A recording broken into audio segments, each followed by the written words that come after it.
দোলন ঘোষ নামে গৃহশিক্ষিকার বাড়িতে গতকাল রাত্রে মেন দরজার তালা ভেঙে ভেতরে ঢুকে আলমারি থেকে 4 থেকে 5 লক্ষ টাকার সোনার উপর গহনা নিয়ে চম্পট দেয় দুষ্কৃতীরা। ঘটনায় শিবদাসপুর থানায় অভিযোগ দায়ের করা হলে ঘটনার তদন্ত শুরু করেছে পুলিশ। প্রথমে সকালবেলা উঠে বাড়ির সব জল টল ভরে এখানে লাইট নিভাতে এসেছিলাম, তা ঘরটর ঝাড় দিতে এসেছিলাম। এবার ঝাড় দিতে এসে দেখি যে তালা খোলা, এবং তালা খোলা দেখে আমি ভয় পেয়ে গেছি। আমি বলছি মরেছে, তালাটা কেন খোলা? এবার তালা খোলা যেহেতু, তখন আমার ভয় লাগছিল ঘরে ঢুকতে, যে কিছু আবার থাকতেও পারে বা ভেতরে কেউ থাকতে পারে। আমি ওই জন্য ভয়ে ঢুকিনি। আমি বাড়ি যাই, সঙ্গে সঙ্গে গিয়ে বলি সবাইকে, বাড়িতে বাবাকে, মাকে, বোনকে। হ্যাঁ, তারপরে আমার বোন বলছে সব মনে হয় আমাদের সোনা গয়না মনে হয় সব চুরি হয়ে গেল বলে আমরা দৌড়ে এসেছি। এসে দেখি সব মানে আমাদের ড্রেসিং টেবিলের ওই ড্রয়ারটা খোলা, ওখান থেকে চাবিটা নিয়েছে আলমারি, ঠিক আছে। এবার ড্রয়ার থেকে নিয়ে তারপরে আলমারিটা খুলে তারপরে যে একটা লকার আছে আলমারি, সেই লকারের চাবিটা পায়নি, তখন চাপ দিয়ে খুলেছে। আর সেরকম কিছু মানে শুধু সোনাটাই নিয়ে গেছে, আর সমস্ত জিনিসপত্র রয়ে গেছে। সোনা আমার বোনের একটা হার, আমার একটা হার, মানে টার্সেল একটা ছিল, আর দুটো চোকার, ঠিক আছে, আর দুটো আংটি ছিল মানে সোনার, ওটা পুরো, আর একটা পলা আংটি, আর রূপোর পায়ের তোড়া, ঠিক আছে, আরো রূপোর পলা বাঁধন, হ্যানা তেনা, রূপো প্রায় 8-9 ভরি, সোনা প্রায় তিন ভরি মতো হবে। বাড়ির মধ্যেই তো ছিল, লকারেই ছিল। তো আপনারা কোথায় ছিলেন? ব্যাংকের লকারে ছিল না। আমাদের তো অতটা সোনা নেই, আমরা ভাবছি। আর এখানে সেরকম চুরি হয় না। আগে একবার হয়েছিল আমাদের মোবাইল চুরি ওই বাড়ি থেকে। তাই না, আমরা ওই পুরোনো বাড়িটায় একটা বাড়ি আছে, ওখানে থাকি। ওখানে আমাদের গরু টরু আছে, ওখানে থাকি।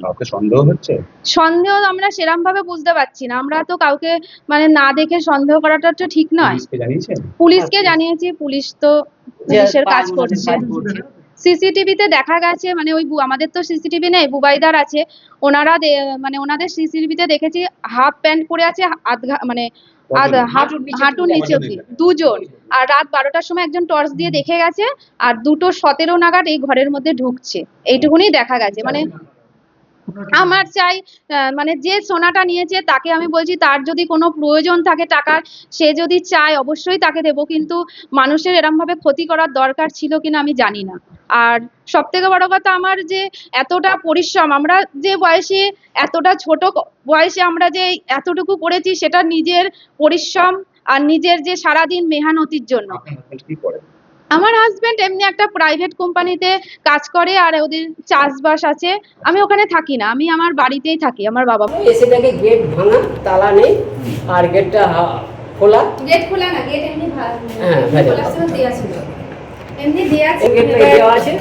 এবার আমরা এসে দেখছি যে আমি দেখিনি। আমার ভয় লাগছিল যে যদি ভেতরে কিছু থাকে, সেজন্য আমি বাড়িতে দৌড়ে বলছি, বোনে, ও বাবা তাড়াতাড়ি চলো, আমাদের গেটটা খোলা, তালা নেই, তালা কোথায় গেল? তারপরে আমার বোন এসে দেখে যে সবকিছু ঠিক আছে। ওই ড্রয়ারের ওই যে ড্রেসিং টেবিলের ড্রয়ারটা আছে, ওই ড্রয়ারটা খুলে চাবিটা নিয়েছে আলমারি। এবার লকারের চাবিটা পায়নি, মানে আলমারির মধ্যে যে লকার থাকে সোনা গয়না, সেই সোনা গয়নার ওইখানে চাবিটা পায়নি। তখন কিছু একটা চাপ দিয়ে ভাঙা হয়েছে, ভেঙে, আর ওই ব্যাগটা ছিল পালগিরি মিউজিয়াম, ঠিক আছে, সাদা রঙের ব্যাগ, সেই ব্যাগটা নিয়ে মানে পালিয়ে গেছে। আর আমরা সিসিটিভিতে দেখা যাচ্ছে পা দেখা যাচ্ছে এত অব্দি, হাফ প্যান্ট পরে আছে, 2:27 হ্যাঁ। এই গেটটা যখন ভাঙা ছিল তখন এই গেটটা দেওয়া ছিল তো? না, এই গেটটা দরজাটা পড়তে পারেনি, বাড়িটা রিসেন্ট করেছি তো, দরজাটা হয়নি। দেখুন বেশি দিন হয়নি বাড়িটা করেছি। সিসিটিভি আছে তো? হ্যাঁ, ওই আমার ভাইপোর বাড়ি আছে, কিন্তু ওনার সিসিটিভিতে দেখা যাচ্ছে না। কি জিনিস খোয়া গেছে? কি জিনিস খোয়া? ওই তো আমার প্রায় 3টে আংটি, ঠিক আছে, আর দুটো যে মানে বিয়ের যে কানের হয়, সেই কানের, দুটো চোকার, আর একটা টার্সেল, তারপরে একটা সোনা খোলা ছিল, না ব্যাগের মধ্যে ছিল, বাক্সের মধ্যে ছিল। তারপরে দরজা নেই বাড়িতে, হ্যাঁ, আংটি, কানের, হার সব ছিল।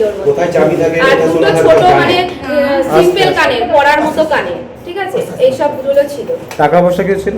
টাকা পয়সা কিছু ছিল না, সোনা গয়নায় সব ছিল। তখন বাড়িতে আপনারা কেউ ছিলেন? না, কালকে ছিলাম না, মানে এক দিন থাকি, আবার 3 দিন 4 দিন থাকি, হয়তো 3 দিন 4 দিন। শেখ রতনের রিপোর্ট, পিবি নিউজ।